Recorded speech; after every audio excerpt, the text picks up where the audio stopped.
Hello, everybody, and welcome to Food for Life. It's our second episode of our second season.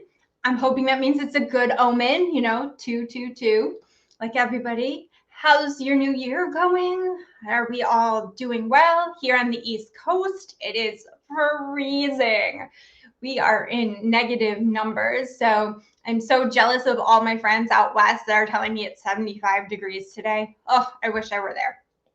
Now, because it's gotten cold and it started snowing here on the East Coast, and from a lot of other things, with all of us back in our houses a little more and doing a lot of things, my next guest this week will be Ned Barowsky.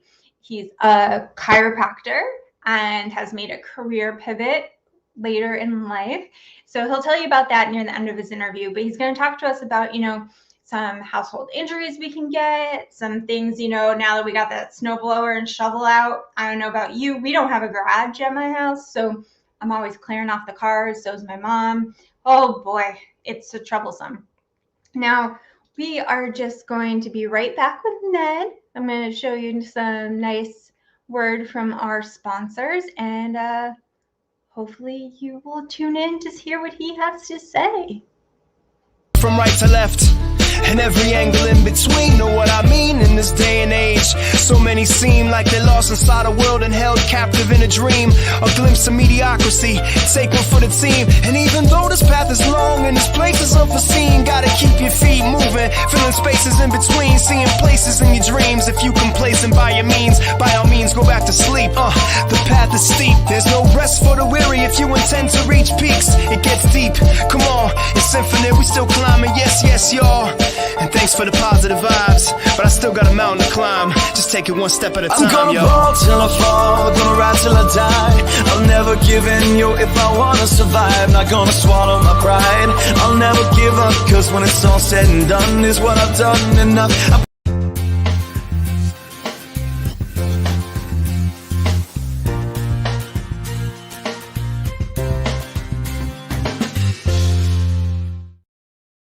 All right, everyone, let's give Ned a big Food for Life welcome. Hi, Ned. How are you today? Great. How are you, Ashley? Good. I don't know about you, but I'm already sick of the cold, and it's only January. I heard you're beginning. You're like freezing on the East Coast, and you think I may be in Holyoke? Yeah. You're not in Holyoke right now? No, I am down in sunny Florida. I'm sorry to crash the party, It's like... yes, you're missing out on the cold. Yeah, well, I was scheduled to come back a week ago, but mainly it was because of COVID. I mean, I just knew this Omicron was going to spike. These were the predictions, and sure enough, it spiked. I got a report today that the all Holyoke public places, institutions, whatever, City Hall, yada yada, they're all like mandatory with a mask back on. And I got to tell you, down here in Florida, believe it or not, when people tell you nobody wears a mask down here, it's kind of true. But I live in a 55 plus building with 63 units in it, and there's a quasi mask mandate here going on right now. There's just so much of it spreading around like crazy. My grandmother lives down in Florida, so I know how it is down there. But we try to avoid the whole COVID subject if we can. It's supposed to be an hour of some uplifting and useful tips, so we're trying to avoid. Let's not talk about that unpleasant. Let's think positive. Yeah, we're going to go over the positive things in life. I try to at least make things a little bit more positive. I mean, yes, I'm complaining about the cold, but let's face it, I live in New England. That's what's going to happen. It came in so quickly out of like 50-degree days and then -4. So Ned, tell us a little bit about yourself. Now, I told everyone you were a chiropractor, and you've been a chiropractor for many years. What made you want to be a chiropractor? Okay, so I actually have a interesting story that I could probably talk for like an entire hour, which I will give you the abridged version of it. Yeah, the short version. I had a bad ski accident when I was 10 years old. I fractured my coccyx, and I was I'm going to be 69 next week. So that, just call it 70. That was close to 60 years ago. I started with my background. And so my parents just brought me, this was before chiropractors were even licensed in the Commonwealth of Massachusetts. But make a long story short, my dad was seeing a chiropractor kind of behind the scenes. And after 4 years, at age 14, he finally brought me to see a chiropractor. I went one visit, and it was like a miracle. Like I went from constant pain, and at the time, I don't know what they were giving me for pain relief, but probably just some Tylenol or something else. But I just wasn't able to do my like the kid stuff, the normal activities of running around, and I was an athlete too. I was quite the little athlete as a kid. So brought me to the chiropractor, felt tremendously better, but needed to go back here and there. And then when I went to the University of Massachusetts, I just went up there for a year, having to decide what am I going to do with my life, and I started thinking about all of the geez, what about being a chiropractor, and what did that mean? What did it mean to be? There were no doctors, no physicians, no healthcare providers at all in my family. They were all like business people, so independent business people, small businesses. So I said, so what made you finally take the plunge while you were in college? Yeah, so I just I was between my between my freshman and sophomore years, and like, what am I gonna do? So I started looking into chiropractic, and then next thing I know, like I identified, like at the time I think it was like a half a dozen chiropractic colleges. There were two of them, I should say, that were dissecting human cadavers. And my family was like, they were all friends with the medical doctors and whatnot. And so, when word came out that, little Nettie was thinking about becoming a chiropractor, they all freaked out. My pediatrician got a hold of me and said, listen, you want to be a doctor, a real doctor, you should go do this and this and this. And I'm like, Dr. Ralph, come on. Listen, I've known you my whole life, and this is a passion of mine. And it was the best decision I ever made. It was a ton of work, learning about the human body. We dissected every piece of the body from outside to inside. And they, it wasn't just. Let's avoid the dissection part. We are going to be talking about food later. We don't want anybody. All right. It wasn't all about the diagnostics, but they did teach a lot about nutrition and natural therapies. And it wasn't just nutrition, and it wasn't just manipulation. I mean, there were all kinds of different alternative care treatments that were offered to students that were part of the regular schedule. And then, the one thing about the chiropractic profession is it's pretty open to like a ton of ideas and thoughts. And, unlike a medically integrated office would be one that just follows like, okay, Pfizer approved this drug and take it this amount of times and that's it, nothing about prevention or maintenance or things of that nature. So we did get into nutrition quite a bit. The thing I found it interesting about people that I know that see chiropractors, people either love going to chiropractors or they hate going to chiropractors, and it's the worst experience they've ever had. So tell me, like, I was in physical therapy for my knee. I was a figure skater, so I skated for many years, and my knee has been I was in physical therapy so many times, I can't even count, until I eventually had surgery. But they told me, the physical therapist was saying, somebody told me maybe you should try seeing a chiropractor to help with your alignment and all this stuff. And the physical therapists are like, no, don't go see a chiropractor. They'll do this to you, or they'll screw it up more. So what's the difference between a physical therapist? Like, when do we need to see them, and when would we need to see a chiropractor? It's an interesting question, because the two professions have kind of, melded in. I mean, the PTs now have a doctorate degree, so they become doctors of physical therapy, just like I'm a doctor of chiropractic. And by the way, I maintain my license. I am still a licensed practitioner in the Commonwealth of Massachusetts. So there's certain specialties in both professions. Let's say you are a post-op, you had a knee surgery or back surgery or shoulder or something. So you're looking for some post-operative treatment. That would go right in line with the physical therapy people. It's not as though a chiropractor wouldn't know what to do, but that's not the average patient that would go to see a chiropractor. Okay. Right. The average patient that would see a chiropractor, and I don't even know if there is. And I do want to address the issue of all these different experiences. Oh, they love it, they hate it, that kind of thing.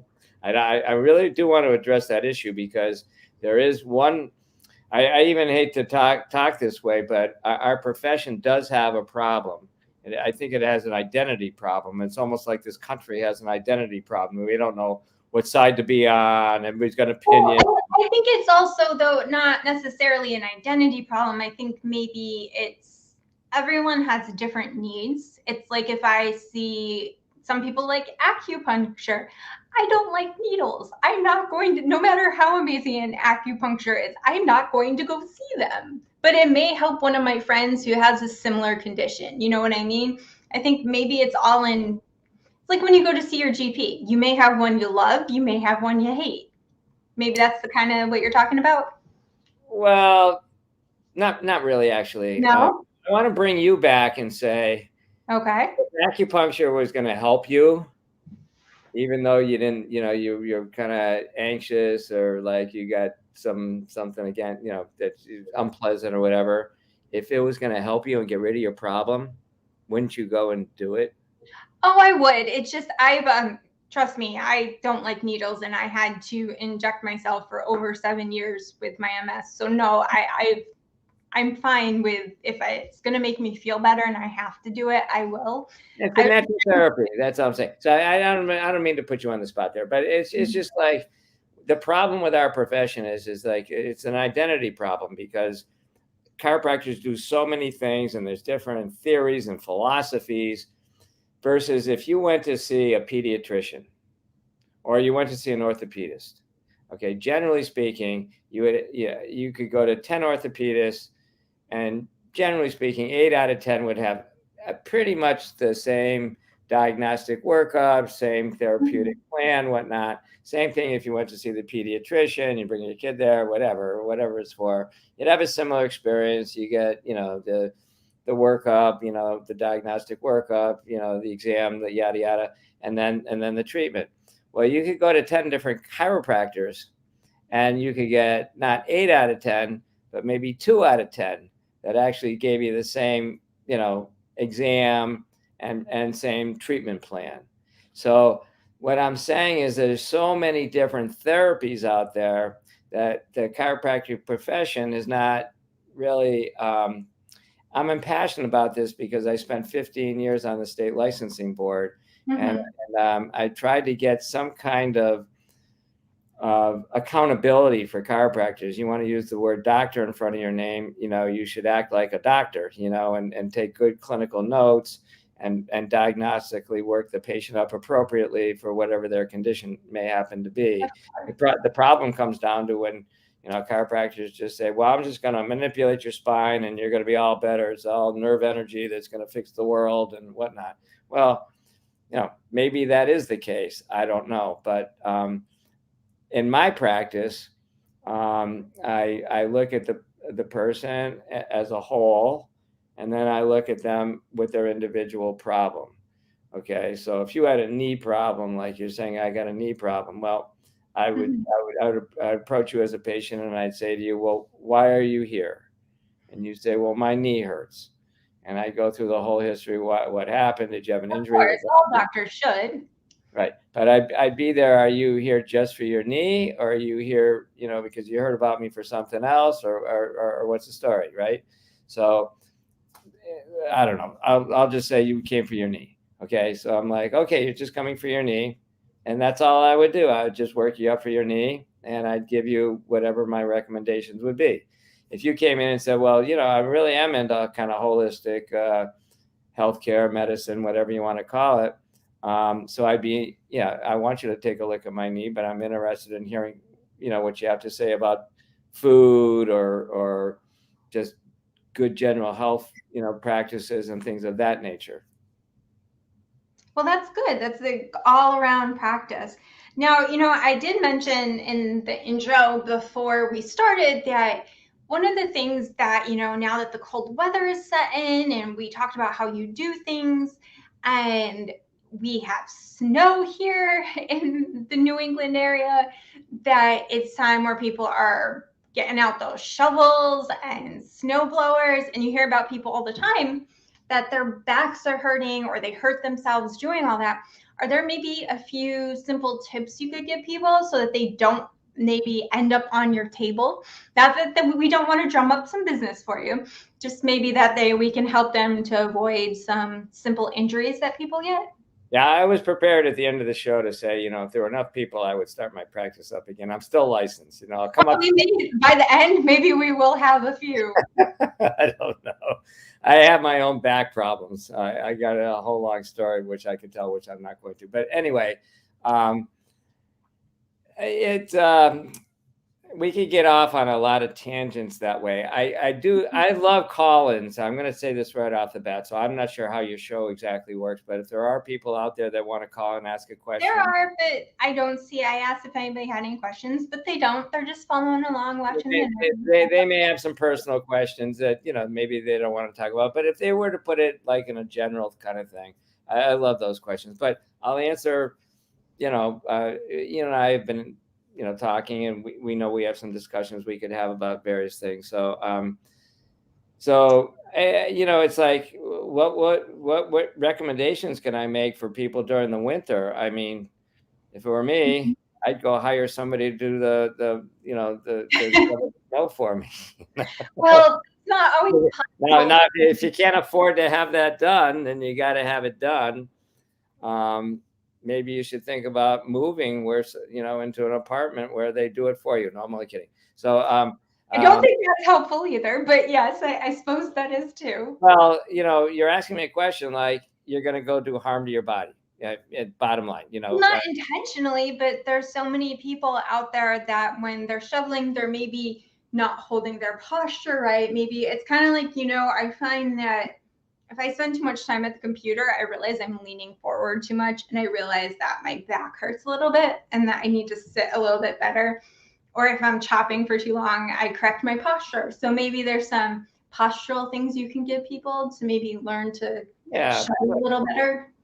Well, of course, this is one of the hardest things to do, even for myself, is I don't care if you're just out for a walk or you're even shoveling snow or whatever.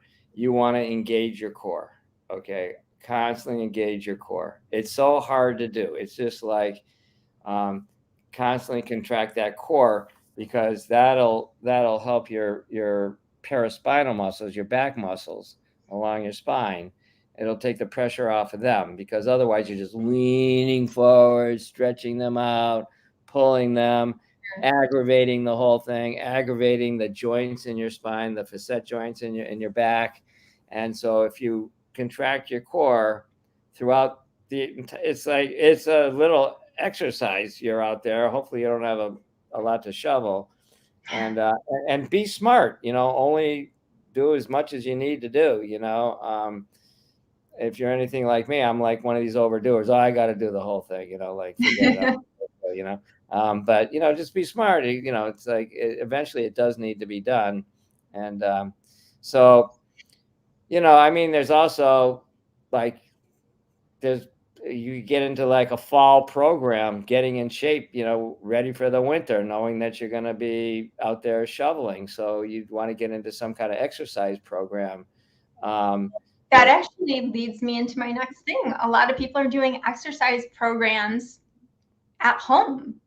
So I've been hearing, and I've been from friends, from other health professionals, from the people in my food world, about how people are getting hurt at home because they're doing more at-home workouts, like with videos and things. So nobody's there to correct them. Do you know if there's a good way that maybe you could give us a way to know if we're not doing something right? Like if there's like a pain, or does our body give us a signal that we might not? You just answered your own question right there. Listen to your body. Body says, I got pain. I'm doing this, whatever you're doing, leaning for something, pulling something up, at homework, whatever you're physically, and it's bothering you. Well, I mean, common sense. I'm telling you, 98% of my practice was based on common sense. You have to listen to the patient and listen to what their complaints are, and then listen to their activities of daily living, their ADLs, okay, and even just conforming them or changing them to a certain degree here or there quite often can be a cure in itself. So there's major tip number one. Just listen to your body, and if your body's telling you something, listen to it. Oh, this hurts. Stop doing what you're doing. Well, I got to finish the shoveling. Well, what's more important? You're going to have a backache for the next 2 weeks, or you could possibly have some major injury where you rupture a disc doing it or something else. Is it worth it, or was it worth paying somebody a couple of hours to go out there and shovel, even though you don't got the money, So, was it worth finding something to get them to do that? I'm sorry, I'm carrying on. Go ahead. that's okay. So I was wondering, what were the most common things you would see over the winter in your practice? Like, what were the most common things people would come to see you for, whether it be the winter, all year round? Like, what do you? Well, winter was always a time when we saw accidents, whether Yeah. fall or car accidents and stuff like that. I mean, it was just like living in the Northeast is like living in a disaster zone. You're living there's ice everywhere, inside, outside. Well, not inside, but by your car on the highway. So that was pretty much, it was mainly accidents during the winter. Not to say we didn't have them during the summer, but summertime were more like outside activity, injuries, doing their gardens or some other things of that nature, where too much bending over and lifting the mulch or whatever. It's Yeah. it's amazing. 80% of the population suffers low back pain at some time during their life for a sustained period of time. So back pain is a very serious problem. It can be debilitating.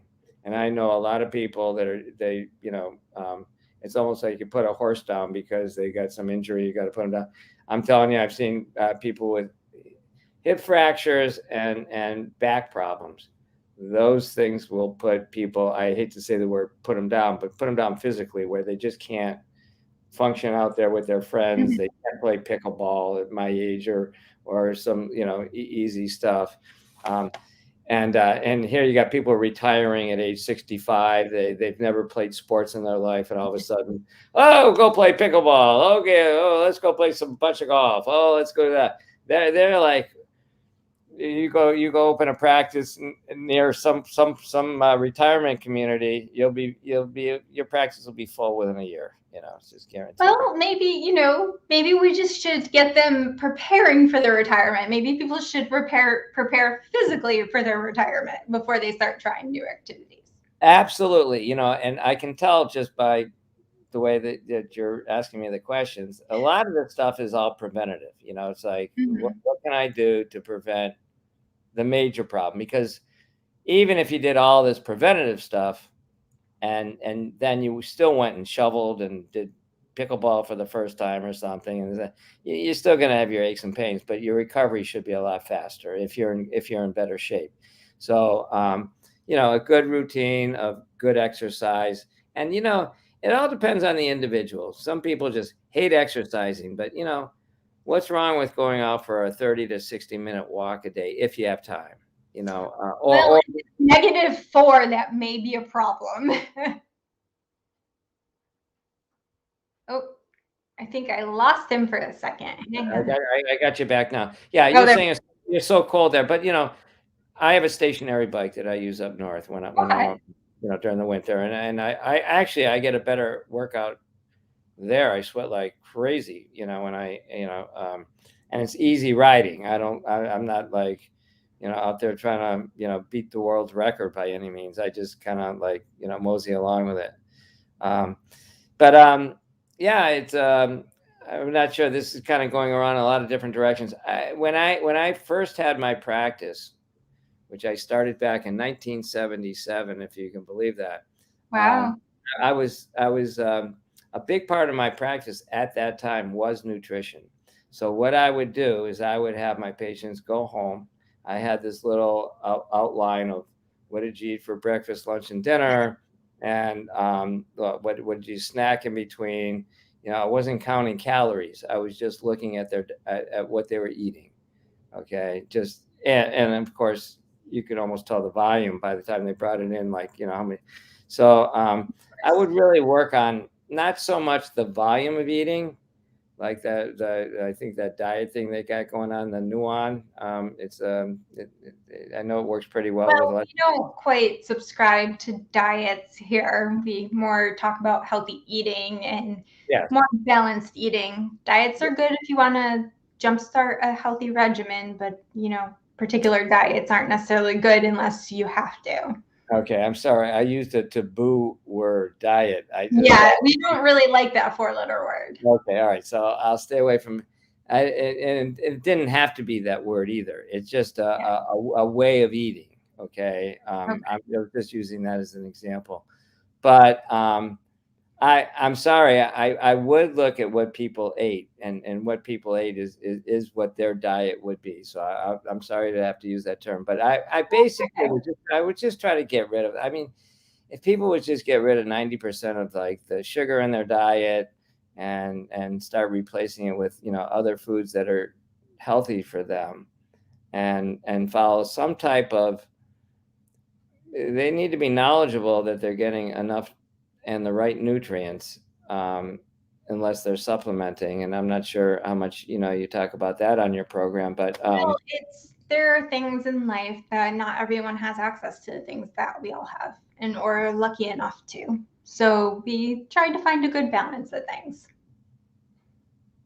well, of course, first off, we're the luckiest people on the planet. I mean, there's so many people Of that have course. lived in poverty and whatnot, so we should feel very lucky and privileged. I mean, I just feel like one of the luckiest people in the world, number one, to still be alive, and number two, to have the ability to, kind of eat what I want. And I do, I eat well. That's one thing I do. I eat very well. I'm very conscientious of my what I eat, not so much how much I eat, because I'm a skinny little squirt here.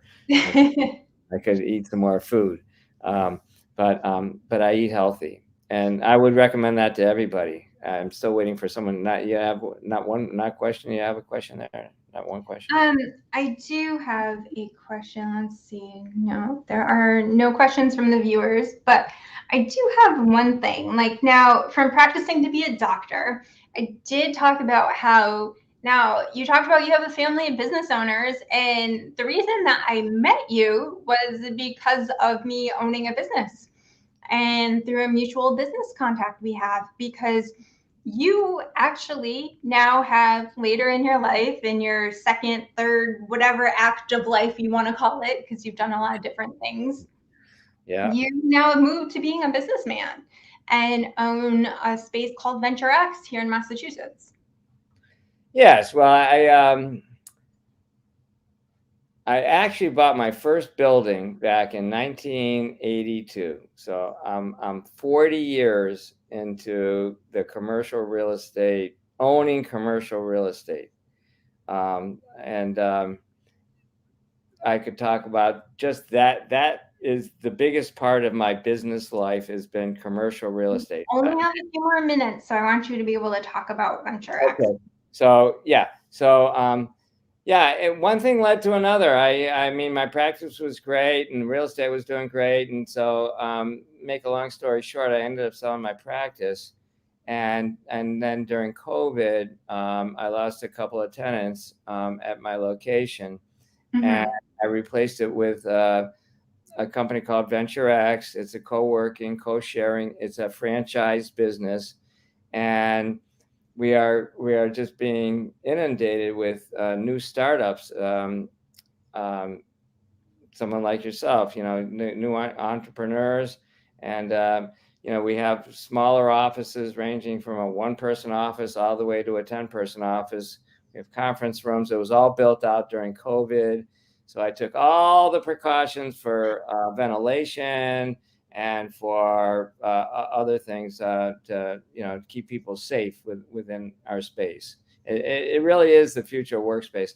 I'm so used to the 5 and 10-year leases all the time, but this now becomes, you can rent by the day, by the week, by the month, by the year if you want to.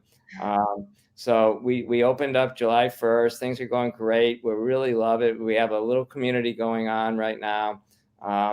And we're going to start our little internal networking programs there. And we do accept non-members to come in if they want to rent conference rooms and the like. But the main thing is we're getting just tons of people that want to get out of the house. They've had enough of it, and so we can offer them 1 and 2, 3-person offices. It's been going very well. Thank you for asking.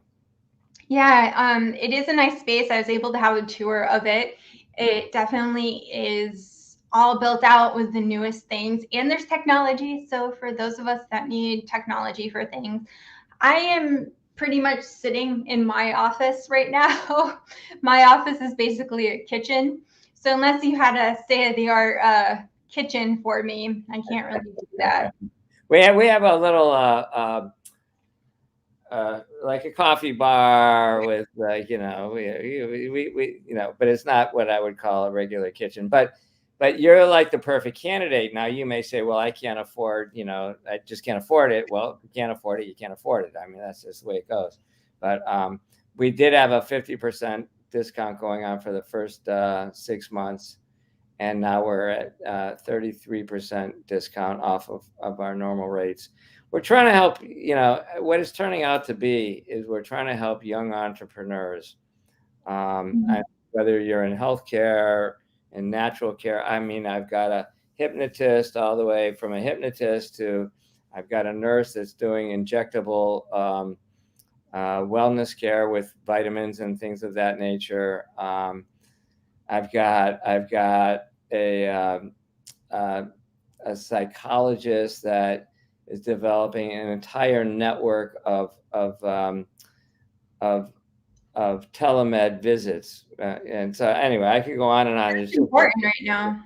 A variety of stuff, and believe it or not, I got 2 PT practices there. I'm still waiting. If there's a chiropractor out there, I'm waiting for a chiropractor to come. What, you don't have another one in your family? No, I told you I'm the only one. I'm still the only one. Nobody else has gotten into healthcare. Not my kids. My kids are older than you. So, I was just wondering. None of your kids decided to be a chiropractor. No, they all went my wife's route. She was like an art history major, so one became a professional photographer. The other one went to Parsons School of Design, and she became she just got into business, and so anyway, they followed. Those are your fun careers, right?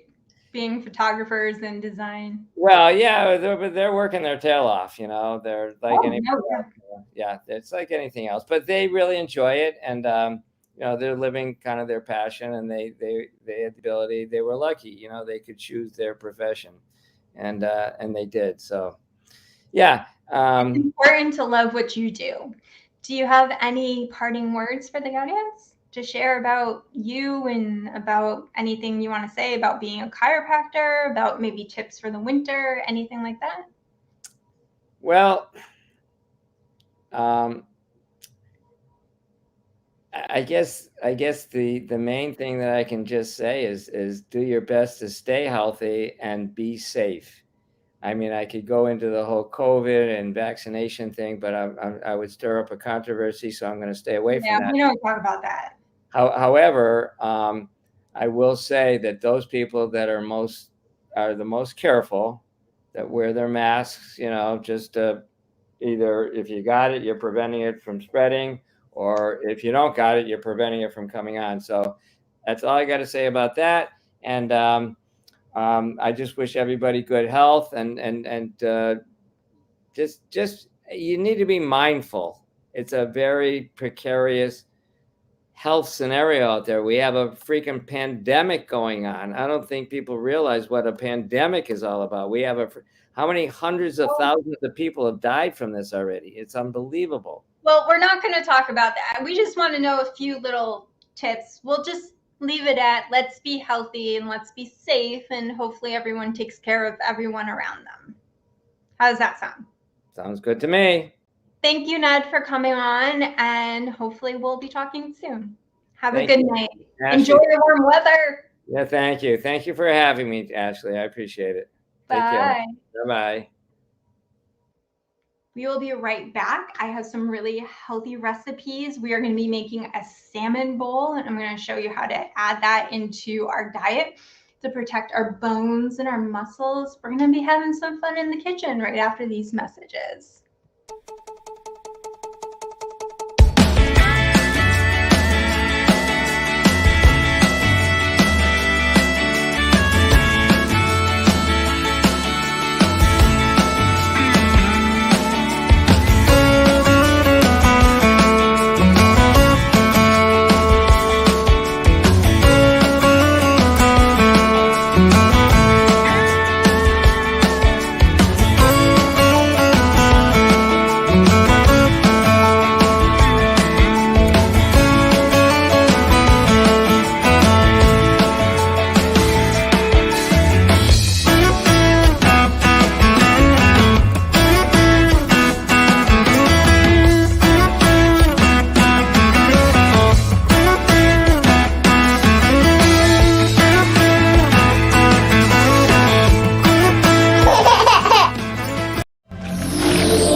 Everybody, it is time to cook. And look, I got the food cam working again. I'm so proud of myself. I did this 2 weeks in a row.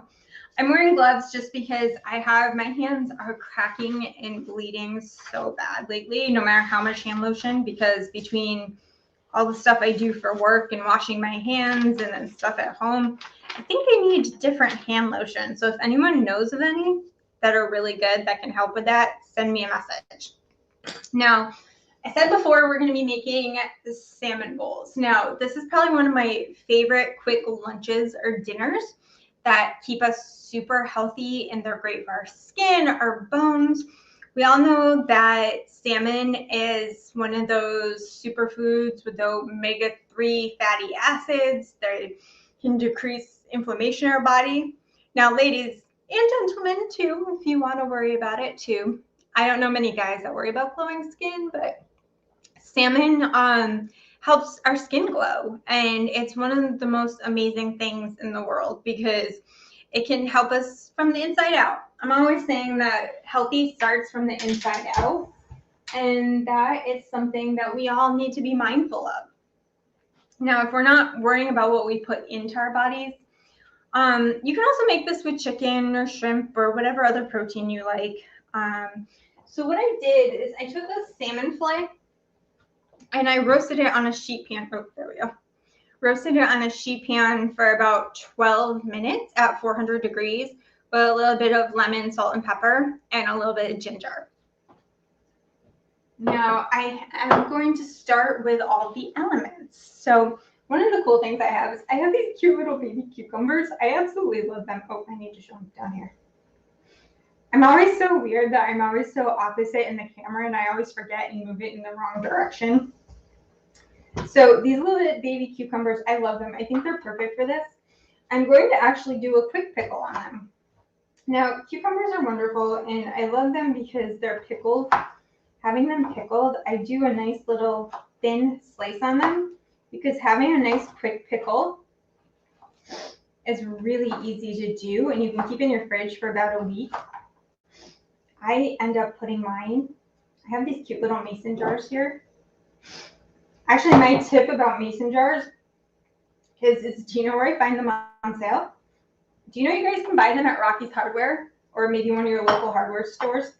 They actually sell them during all year round, but mostly during the holidays and during the summer and pickling season. You can get different ones, different sizes, but they keep a full, huge stock of them during those, and it's ridiculous. And you can buy them at good prices, better than you can in most stores. I don't know about online, but I have to compare the prices online. But that's my secret, is I've actually bought these at Rocky's. It's probably one of the best things I've ever done. Alrighty. Ooh. Alright, gotta test one. Make sure it's good. I don't know about you, but I'm getting hungry. It's got dinner time for the rest of you. Alright, so in a pan, ooh, I want to put the end in a pan on the back burner I have here on medium, I have a 1/4 cup of apple cider vinegar, and I have a pinch of salt, a pinch of sugar, a pinch of pepper, and a little bit of dill. Now you can put in anything from mustard seed. I also have a little knob of ginger in there to echo the flavors in our bowl. You can put anything in, as long as it's an acid of your choice. I mean, I've had distilled vinegar, I've had red wine vinegar, I've used honey. I'm actually using coconut sugar. I did make these once by accident without putting the sugar in. And let me tell you, you definitely need the sugar, and that was probably the worst mistake I've ever done. My face, you should have seen my face after I tried one. Now, I have these little cute little Haas avocados. I love avocado. I don't know about you. It took me a while to warm up to it. I just think I never actually got the right avocado. Now, I have a life-changing hack to avocados. At least it is for me. Oh, look, it's perfect and it's green. I'm so happy. Lately, I've been opening them up and they're not so green inside. I think I've had a bad picker lately. But the best thing I ever learned is that you fill a container with water, like one of your glass containers, and you put it face down. So if you use 1/2 for, say, a salmon bowl or avocado toast, then you take this pit out, and then you do the other half face down, and you put it in some water until it covers it. It turns out perfect for the next day. So all those lemon tricks you've done, or olive oil, or whatever else, or any bags you have, it definitely just makes it work so much easier. Now, if you're not adept with a knife and doing this and twisting is not something you want to do, take a spoon and scoop out the seed.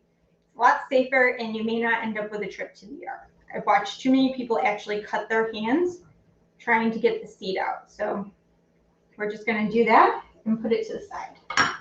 So I'm going to do nice, pretty slices, just like this. You put nice little slice marks. It's hard for me to do this opposite. I'm getting better at the whole opposite thing. And then you just scoop it out with a slice with your spoon. Here we go. Nice, easy. Perfect little slices to go on top of the rice bowl. Now, I have some brown rice that I made previously. And I like this as a good use up, but let's turn that off, that's burning. To cook it, to reheat it, I always put it in a pan with a little bit of olive oil. And I put a little olive oil, and let's turn that on. Ooh, dear. The burner needs to be cleaned. And I heat up maybe a tablespoon of olive oil, and I put in wherever my desired amount is. You can actually put olive oil in a container and put rice in a microwave safe container and put an ice cube in it. I didn't know this. This is like one of those internet hacks that I've just recently come upon. And you can put that in there, like an ice cube. You can even do this with salmon if you wanted to just heat up the salmon and the rice together. Put an ice cube in the middle and do it in 30-second increments, and it'll have enough moisture and nothing will dry out. Although I personally do not like fish in the microwave, so it's not my favorite thing to do. So this will just take a minute or two, and we're going to just heat that up. So while I'm doing that, I'm going to make the dressing that's going to go on top of the salmon bowl. Now, I have some olive oil. I'm using a mason jar for that. I have a couple of tablespoons of olive oil. Let's get that all out there. I'm going to put in a pinch of salt, because let's face it, salt You always need salt and dressing. A little bit of Dijon mustard. Whatever your favorite Dijon is, you can use. I'm using maple syrup because I like the little bit of like smokiness it gives instead of the honey. And we're gonna do this. Mix that in a little bit. I like to combine it just a little so we can start with emulsification, which is just a really fancy word of come together. Now I have a cute little lemon here, and I'm gonna zest it. Or I'm not, because I can't find my zester, which is probably in the dishwasher where I left it and forgot to take it out. I'm going to juice half the lemon. I'm going to leave the other half for our bowl. Now I'm going to mix this together. All right, and I'll shake that up in a minute. As you can hear, the rice is starting to sizzle. You want to hear it sizzle and start to get nice and brown and crispy. If you want, you can leave it until it gets crispy, or you can just leave it until it gets heated through. I personally like it a little crispy, kind of like fried rice, but that's just my preference. All right. So to cool down whatever mixture you have, I mixed it for the cucumbers. I mixed it with some ice cold water that you either want distilled or filtered water. So you want to make sure that that's in there. And you let that sit over the top and let it sit for a little bit. So when it's fully cooled, that's when you'll put the lid on the top and put it in your refrigerator. All right. Sounds like our rice is talking to us and it's done. Now we're going to see how we build this bowl. I have over here, this is for after. I have actually a pasta bowl that we have. And I'm going to put this right here. And I'm going to add it in so that we can have the nice base. Now you can put almost any veggies on it. I personally don't like cabbage, and a lot of people put the red cabbage on, and it's not a dish I'm fond of. Because this is so warm, it'll actually start to heat up the salmon, which I love. So that's how I'm like doing it to warm it up. Or you can just saute it for a quick 30 seconds or so in the warm pan if that's something you want to do as well. Oh, this weather's got me sniffling a little. So I'm going to just put it. So all I did was take a fork and flake it. And as you can see, we have some nice flaky chunks. You can add broccoli, you can add whatever you want to it. All right, so that's one side we got in there.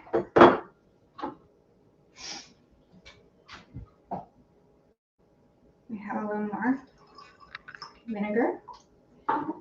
There we go. And I have a couple of hot pepper flakes I'm going to put in here because I like things a little spicy.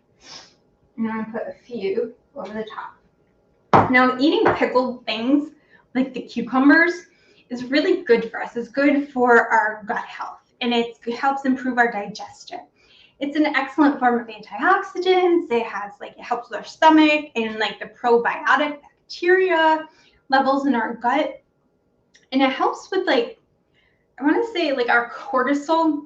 It helps impact that because our stomach and our brain are so connected that eating anything that's been pickled or has been put together like in a brine or things like sauerkraut and stuff, it's really good for our bodies and our mental health because the gut-brain connection has been proven.